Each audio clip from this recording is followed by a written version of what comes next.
നമസ്കാരം. കുക്കുംബർ സിറ്റിയുടെ മറ്റൊരു അധ്യായത്തിലേക്ക് ഏവരെയും സ്വാഗതം ചെയ്യുന്നു. ജർമ്മൻ സാങ്കേതികവിദ്യ ഉപയോഗിച്ച് പണി കഴിപ്പിച്ച മേലോരത്തുള്ള നവകേരള റോഡിലൂടെയാണ് ഇന്ന് നമ്മൾ യാത്ര ചെയ്യുന്നത്. ഈ വീഡിയോ വരുന്ന പഞ്ചായത്ത് തിരഞ്ഞെടുപ്പിന് കുപ്പായം തയ്പ്പിച്ചു വച്ചിരിക്കുന്ന ഓരോ സ്ഥാനാർത്ഥികൾക്കും ഞങ്ങൾ സമർപ്പിക്കുന്നു.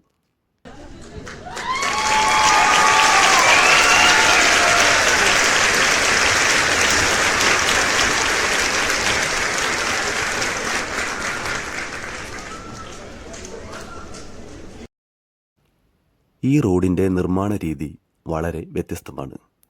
ആദ്യമായി ഈ റോഡിന് ചുറ്റുമുള്ള സ്ഥലങ്ങളിൽ വിദേശ നിർമ്മിത യന്ത്രങ്ങൾ ഉപയോഗിച്ച് മണ്ണ് കുത്തിയിളക്കുന്നു. ഇതിലൂടെ ഈ പ്രദേശങ്ങളിലുള്ള വെള്ളമൊഴുക്ക് കൃത്യമായി റോഡിലേക്ക് എത്തിക്കുന്നതിന് ഇവർക്ക് സാധിക്കുന്നു. പിന്നീട് അവിടെ കൈത പോലുള്ള കൃഷികൾ നടത്തുന്നു.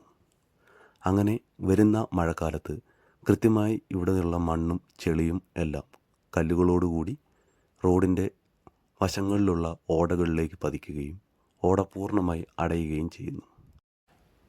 ഈ സാങ്കേതികവിദ്യ ഈ പ്രദേശത്ത് പെയ്യുന്ന മഴയുടെ വെള്ളവും ഇതിലെ പോകുന്ന തോടുകളിലെ വെള്ളവും ഒരു തുള്ളി പോലും പുറത്തു പോകാതെ കൃത്യമായി റോഡിലൂടെ ഒഴുകും എന്ന് ഉറപ്പുവരുത്തുന്നു. 5 വർഷങ്ങൾക്ക് മുമ്പ് വർഷങ്ങളായി ഖജനാവിൽ പൂച്ചപെറ്റ് കിടക്കുന്ന കൊക്കയാർ പഞ്ചായത്തിൻ്റെ 3ഉം 4ഉം വാർഡിലേക്ക് ജനങ്ങൾ പരീക്ഷണം നടത്തി തെരഞ്ഞെടുത്ത് അയച്ച ജനപ്രതിനിധികൾ വളരെ കഴിവുറ്റവരും നല്ലവരുമായിരുന്നതുകൊണ്ട് ഈ റോഡിൻ്റെ അവസ്ഥ ഓരോ ദിവസം ചെല്ലുന്തോറും കൂടുതൽ മെച്ചപ്പെട്ടു വരുന്നു എന്നത് അഭിമാനാർഹമാണ്. എന്തായാലും 5 വർഷത്തിനിപ്പുറം അടുത്ത പരീക്ഷണത്തിനുള്ള സമയമായിരിക്കുന്നു എന്ന കാരണത്താൽ ജനങ്ങൾക്ക്, വോട്ടർമാർക്ക്, ഈ രാജ്യത്തെ പ്രജകൾക്ക് വരുന്ന സ്ഥാനാർത്ഥികളോടും രാഷ്ട്രീയ കക്ഷികളോടുമൊക്കെ പറയാനുള്ളത് ഒന്ന് മാത്രമാണ്. ഓരോ വർഷവും മുൻ വർഷങ്ങളിൽ ചെയ്തിരുന്നതുപോലെ നിങ്ങളുടെ പ്രകടന പത്രികകൾ കണ്ട്, വഴിനീളെ നിങ്ങൾ നിരത്തുന്ന ഫ്ലെക്സ് ബോർഡുകൾ കണ്ട്, നോട്ടീസുകൾ കണ്ട്, അതിലെ വാഗ്ദാനങ്ങൾ കണ്ട് ഇനിയും വോട്ട് ചെയ്ത് മണ്ടന്മാരാകാൻ ഞങ്ങളില്ല. അതുകൊണ്ട് നിങ്ങൾക്ക് എന്തെങ്കിലും ചെയ്യാൻ കഴിയുമെങ്കിൽ, നിങ്ങളെക്കൊണ്ട് എന്തെങ്കിലും സാധിക്കുമെങ്കിൽ അത് നിങ്ങൾ തെളിയിക്കേണ്ട സമയം ഇപ്പോഴാണ്. ഏകദേശം 1 മാസത്തോളം സമയം നിങ്ങൾക്ക് മുന്നിലുണ്ട്. വർഷങ്ങളായി ചായക്കാശ് പോലും ഇല്ലാത്തൊരു പഞ്ചായത്തിലേക്ക് ആരെ ജയിപ്പിച്ചു വിട്ടാലും വീണ്ടും അടുത്ത 5 വർഷവും പഞ്ചായത്തിന് പൈസ ഇല്ല എന്നുള്ള പരാതി മാത്രമേ ഞങ്ങൾ ജനങ്ങൾക്ക് കേൾക്കാനുണ്ടാവുള്ളൂ. അതുകൊണ്ട് പഞ്ചായത്തിന് പൈസ ഉണ്ടോ ഇല്ലയോ എന്നുള്ളതല്ല, ഇങ്ങനെയൊക്കെയുള്ള സാഹചര്യങ്ങളിൽ നിങ്ങൾക്ക് എന്താണ് നാടിനു വേണ്ടി ചെയ്യാൻ പറ്റുന്നത് എന്നതിനെ അടിസ്ഥാനപ്പെടുത്തി ഞങ്ങൾ ഈ തെരഞ്ഞെടുപ്പിൽ വിധിയെഴുതാം. ഇപ്പോൾ ഇതേ റോട്ടിൽ കൊക്കയാർ ഭാഗത്ത് കൈതകൃഷിക്ക് വേണ്ടി മണ്ണിളക്കി റോഡിലേക്ക് എങ്ങനെയാണ് മണ്ണും കല്ലും ഒലിച്ചു വന്നിരിക്കുന്നതെന്നും ആ ഭാഗത്തെ ഓടകളും മറ്റും എങ്ങനെയാണ് ബ്ലോക്കായി പോയിരിക്കുന്നതെന്നും ഈ ചാനലിൽ തന്നെ ഞാൻ ഇട്ടിട്ടുള്ള മറ്റ് വീഡിയോകളിൽ നിങ്ങൾ കണ്ടിട്ടുള്ളതാണ്.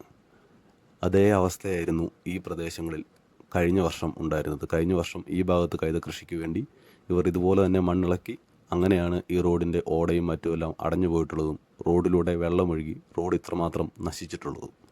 അങ്ങനെയാണ് എങ്കിൽ ഈ റോഡിൻ്റെ ദുരവസ്ഥയ്ക്ക് ഒരേ ഒരു ഉത്തരവാദി ഇവിടുത്തെ കൈതകൃഷിക്കാരാണ്, അല്ലെങ്കിൽ എസ്റ്റേറ്റ് മാനേജ്മെൻറ്റാണ്.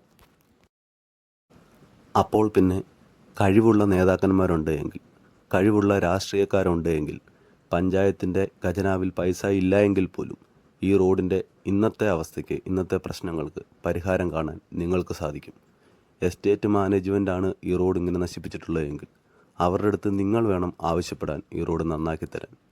നിങ്ങൾക്ക് നട്ടലുണ്ടെങ്കിൽ, നിങ്ങൾക്ക് ചങ്കൂറ്റം ഉണ്ടെങ്കിൽ നിങ്ങൾ ഈ കൈതകൃഷിക്കാരോട് പറയൂ, ഈ റോഡ് നിങ്ങൾ നന്നാക്കിയില്ല എങ്കിൽ, റോഡിലെ കാന നിങ്ങൾ വൃത്തിയാക്കിയില്ല എങ്കിൽ, റോഡിൽ മണ്ണൊലിച്ചു പോയിരിക്കുന്നിടത്ത് നിങ്ങൾ അറ്റകുറ്റപ്പണികൾ ചെയ്ത് റോഡ് യാത്രായോഗ്യമാക്കിയില്ല എങ്കിൽ ഇനി ഈ എസ്റ്റേറ്റിൽ നിന്ന് ഒരു കൈതച്ചക്ക പോലും പുറത്തേക്ക് പോകില്ല എന്ന് നിങ്ങൾ അവർക്ക് വാണിംഗ് കൊടുക്കൂ. റോഡ് തനിയെ നന്നാകും. അതിനുള്ള ചങ്കൂറ്റം നിങ്ങൾ കാണിക്കൂ. ഈ വരുന്ന 1 മാസ കാലയളവിൽ നിങ്ങൾ ഇതിനുള്ള ഒരു ഇനിഷ്യേറ്റീവ് എടുത്ത് ഈ റോഡ് നന്നാക്കി തരൂ. അത് ഏത് രാഷ്ട്രീയക്കാരനായാലും, ഏത് രാഷ്ട്രീയ പാർട്ടിയുടെ സ്ഥാനാർത്ഥിയായാലും ജനങ്ങൾ നിങ്ങൾക്ക് വോട്ട് ചെയ്യാം. അല്ലാണ്ട് വീട് കയറി ഇറങ്ങി ഇല്ലാത്ത നടക്കാത്ത വാഗ്ദാനങ്ങൾ തന്ന് ജനങ്ങളെ വീണ്ടും വിഡ്ഢികളാക്കാൻ വേണ്ടി നിങ്ങൾ ശ്രമിക്കരുത്. ഉള്ളതുമില്ലാത്തതുമായിട്ടുള്ള ഫ്ലെക്സ് ബോർഡുകൾ കവലകളിൽ നിരത്തി ഞങ്ങളുടെ വോട്ടുകൾ നിങ്ങൾ മേടിച്ചെടുക്കാൻ, ഞങ്ങളെ ചതിക്കാനായിട്ട് നിങ്ങൾ നിൽക്കരുത്. നിങ്ങൾ ഈ റോഡൊന്ന് നന്നാക്കി തരൂ. ഇതിന് പഞ്ചായത്തിൻ്റെ ഫണ്ട് വേണ്ട. നിങ്ങളുടെ സാമർഥ്യവും നാടിനോടുള്ള ആത്മാർത്ഥതയും ആദ്യം നിങ്ങൾ തെളിയിക്കൂ. ഞങ്ങൾ നിങ്ങൾക്ക് വോട്ട് തരാം. എല്ലാ സ്ഥാനാർത്ഥികൾക്കും വിജയാശംസകൾ നേരുന്നു. നന്ദി, നമസ്കാരം.